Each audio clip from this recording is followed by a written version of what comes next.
Dès que la nouvelle a éclaté, un flot de vacanciers britanniques a tenté de partir.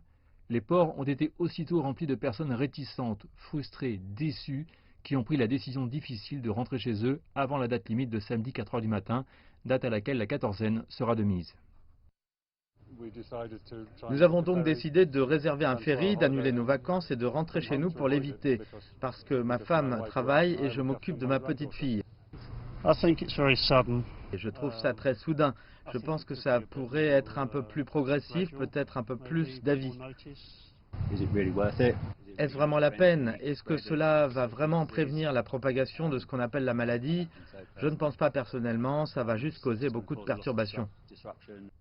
L'Eurostar au départ de Paris est maintenant complet. Il y a environ 500 000 vacanciers britanniques en France et un autre demi-million qui ont le projet de s'y rendre ce mois-ci. Pourtant, le gouvernement a été catégorique depuis le début, signalant qu'il pourrait changer d'avis à tout moment.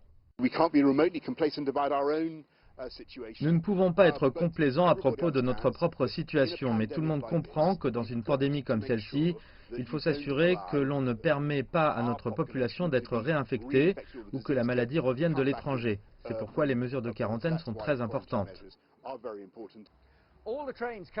Tous les trains arrivant de Paris à Londres aujourd'hui sont bondés. Mais beaucoup restent non convaincus par les mesures de quarantaine du gouvernement. Surtout au début de la pandémie, les voyages internationaux étaient la principale source d'infection. Mais maintenant, il semble que la flambée locale soit derrière la plupart des nouveaux cas. Le gouvernement demeure cependant résolu dans sa position.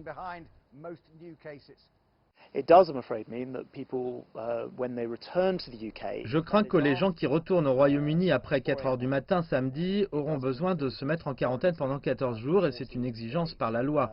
Les gens devront s'y conformer. C'est pour s'assurer que nous protégeons le travail incroyablement dur que les gens ont fait au Royaume-Uni pour faire baisser nos chiffres. Le gouvernement français a placé Paris et certaines parties de Marseille en alerte rouge virale, permettant aux collectivités locales de prendre les mesures si nécessaire. Mais il y a très peu de touristes dans les villes. Les ministres ont également déclaré que des mesures réciproques sont probables, mais ont promis d'essayer d'harmoniser les protocoles de santé avec le Royaume-Uni.